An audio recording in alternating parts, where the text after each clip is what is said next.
Being a Superman clone doesn't just suck in one way. It sucks in every multiverse. Super speed, super strength, super thoughts. It all ends up in super depression. And Metro Man? He is just the one who figured it out first.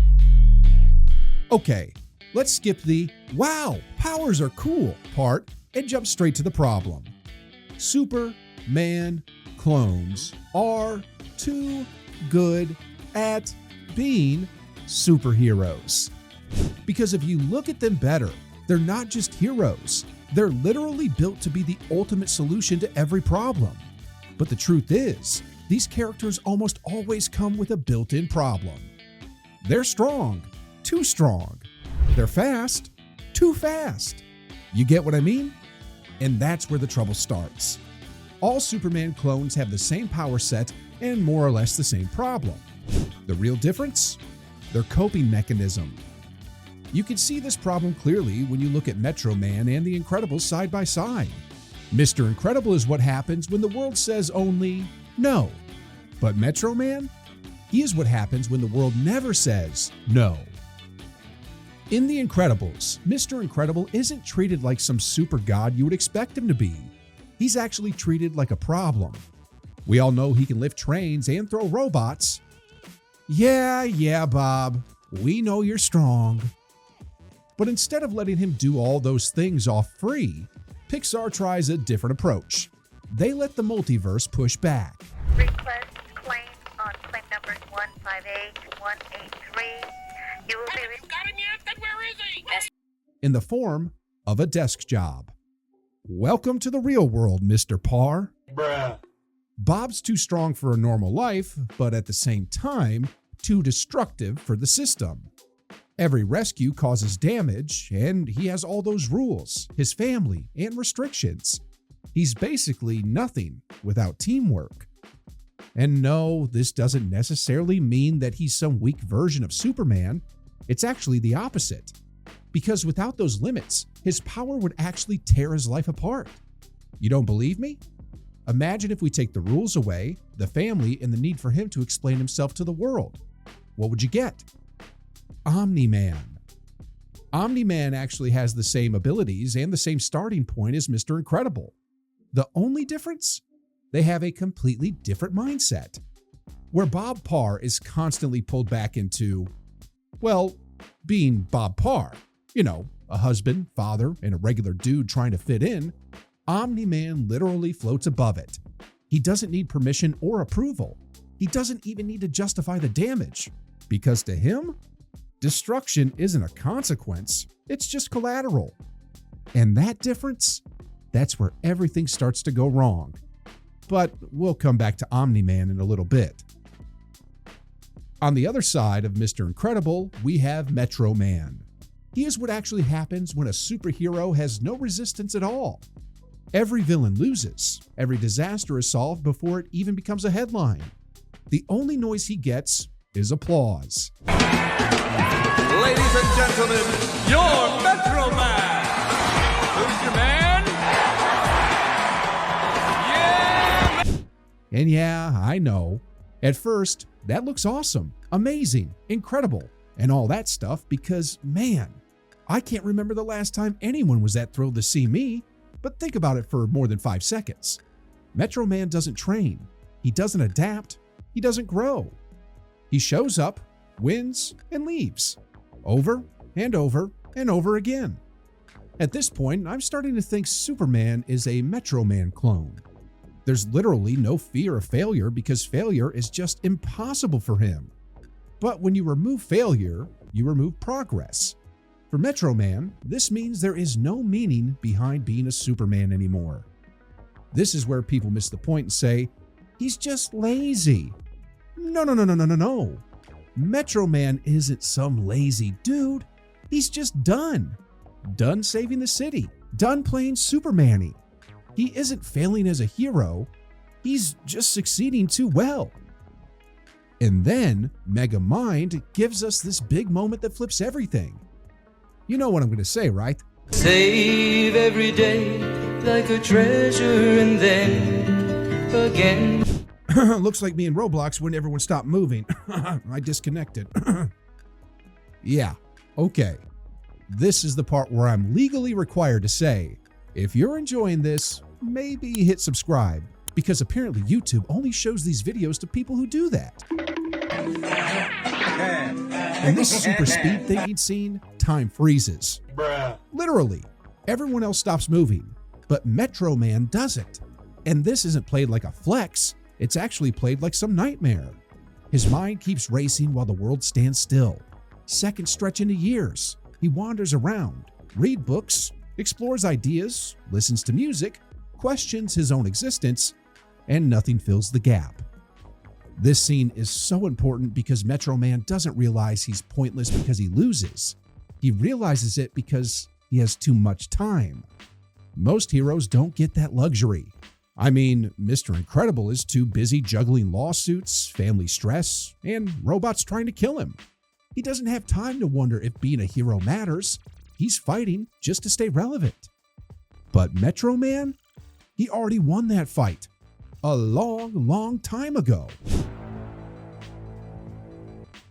If you've paid attention and looked closely, the movie actually showed us Metro Man already made this choice way earlier than we think.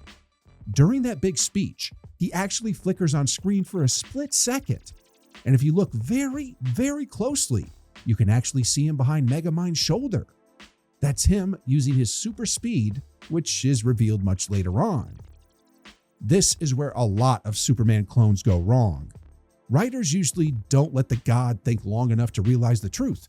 They throw in a bigger villain, a moral dilemma, or some kryptonite-shaped excuse to keep the engine running. Megamind doesn't.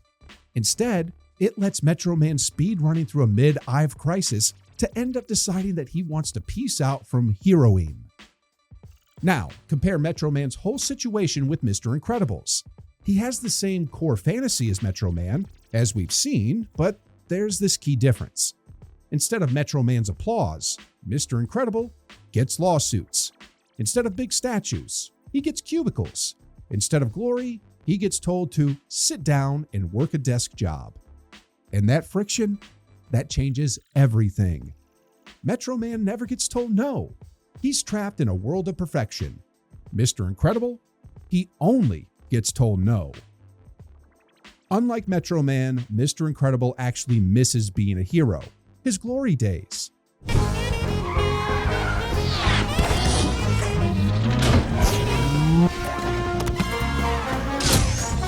Man, I also want that Batmobile.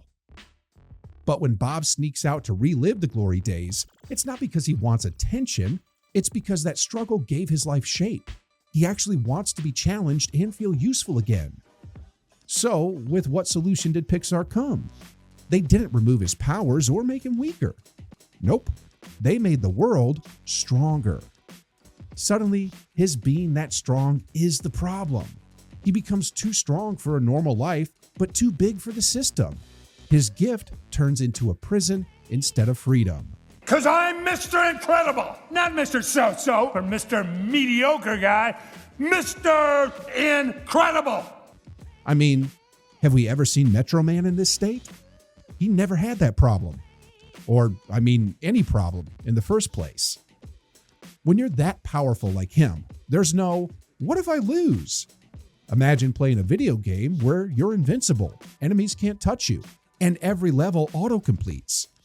Fun for 5 minutes, but then, well, I would turn it off.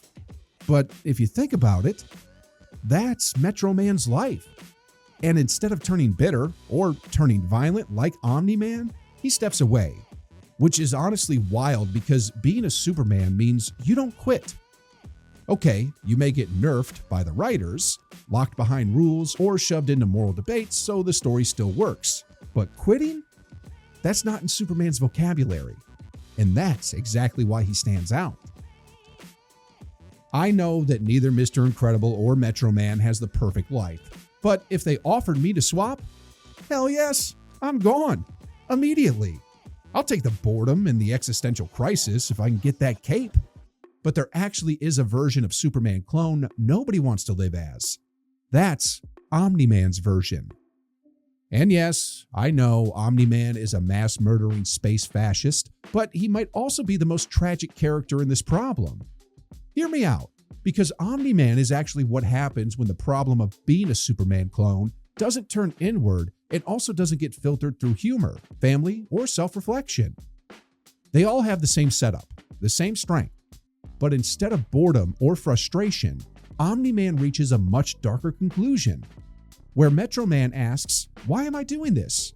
And Mr. Incredible is like, "Why can't I do this anymore?" Omni-Man's just being there like, "Why should I even care?" Why?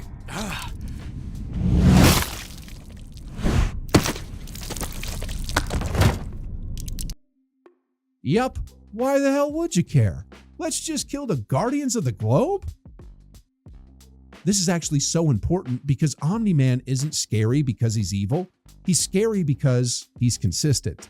He looks at a world full of fragile people and decides they don't matter enough to slow him down. No breaks or second guessing.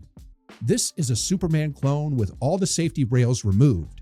And notice how quickly stories go here when they want stakes back. This planet? Fine! What's 17 more years? I can always start again. Make another kid. You know, the worst feeling is when your dad practically disowns you and says he could just make another kid, but that's maybe a story for another time. Not one of the best experiences. But when nothing can hurt you, the only remaining tension is moral. And once that breaks, all that power turns horrifying fast. This is why Omni-Man exists in this conversation at all. Not because he's the true version or better than Metro Man or Mr. Incredible. Omni-Man shows the end of the road Metro Man probably would have reached if he didn't step away, and Mr. Incredible if he really lost his family on Syndrome Island. Omni-Man doesn't want to be saved like Mr. Incredible. He actually doesn't even want to live and escape like Metro Man. He just accepts his fate and wants to pay for everything he has done. He shows what unchecked godhood looks like. So here's the part that may hurt a little. Superman clones aren't boring because they're badly designed. Because don't get me wrong, I love those super strong and a little too fast characters. But usually they're becoming boring too fast because they work too well. When a character can solve every problem with just raw power, the story starts running out of oxygen. You see what I did there? That joke was intentional. There's no tension left in a fight you already know the outcome of. But that's not a character flaw, it's a storytelling problem. As an audience, we don't relate to perfection, we relate to effort. So jump back to The Incredibles for a second. Mr. Incredible isn't interesting because he can lift anything.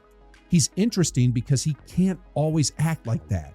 He wants to help, but the world stops him. He wants to use his powers, but the world pushes back. That's why we feel more invested when he is stuck behind a desk than when a god punches a robot into orbit. But now you're probably wondering something. If Metro Man doesn't have any trauma, doesn't struggle, and nothing ever really goes wrong for him, why on earth does he stick? Well, that's the part where everything clicks. It starts with Megamind itself. The movie quietly flexes on almost every serious superhero movie. On the surface, this whole movie may look like a joke. Bright colors, big heads, and over-the-top villain speeches. I once saw someone commenting that it felt like a Superman knockoff so perfect that it feels fake on purpose. But somehow, it nails superhero burnout better than most movies that try to be deep. Metro Man isn't introduced as some tragic figure. He's this golden boy who always wins, smiles, and poses for the crowd. Yeah, Metro City! Give me some. Come on, give it now. Give it to me. Right. The movie practically encourages you to laugh at how easy everything is for him. And that's actually the trap, because he barely does anything. Yup, I really said that. I mean, think about it for 1 second. He shows up, he wins instantly, he smiles, and leaves. That's it. This comedy lets Megamind say something serious without slowing down to explain it all. There's no long monologue about the burden of Metro Man's power. There are no dramatic speeches about responsibility. There's no tragic backstory or some emotional breakdown on a rooftop at sunset. Thank God. And yet somehow, everyone remembers him. You know why? Because he doesn't fight this whole being a Superman secretly sucks problem. He just steps around it. Most of these clones stay in the loop forever. There's this new villain, a bigger threat, or higher stakes, but it's always the same ending. Metro Man looks at that loop and just goes, When I got the brilliant idea to fake my death. there is just literally nothing left to do for him. For Metro Man, being the superhero was the loop itself. Show up, win instantly, soak in applause, and repeat forever. And the most crazy part of the whole movie? Instead of throwing in a bigger villain, inventing a weakness, or an ending with a dramatic sacrifice, the movie just lets him leave? They don't try to fix this Superman. It doesn't even try to save the fantasy. So alive. So I borrowed a prop from a nearby nursing school. Metro Man was finally dead. Yep. This Superman literally grabs a skeleton from a nursing school mid-explosion and swaps it in so everyone thinks he's gone. While the whole city sees chaos, he sees a clean escape. He doesn't use his powers to win, he uses them to leave. He exits the story, and the movie just moves on. That's the real crazy part in Megamind. And when he was gone, the entire movie changes gears. Hey. Hello, my name is Markiplier. Imagine if they made a live-action movie with Markiplier as Metro Man. No, but really, this is why Metro Man is loved so much. People don't necessarily love him because he's this too-strong superhero. They love him because he sees the trap. He's this rare Superman clone who isn't blinded by the fantasy. He understands that endless victory turns heroism into a loop with no meaning. And instead of forcing the story to keep going forever, he steps out of it. And to be honest, that's refreshing. So no, not all Superman clones are bad.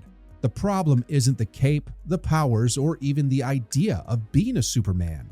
It's usually perfection that kills momentum. When a character is strong enough to solve every problem, the story has to scramble to keep up.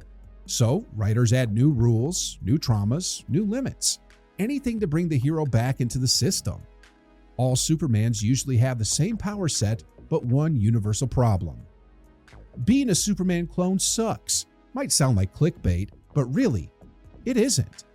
Being a Superman clone doesn't suck because of the cape.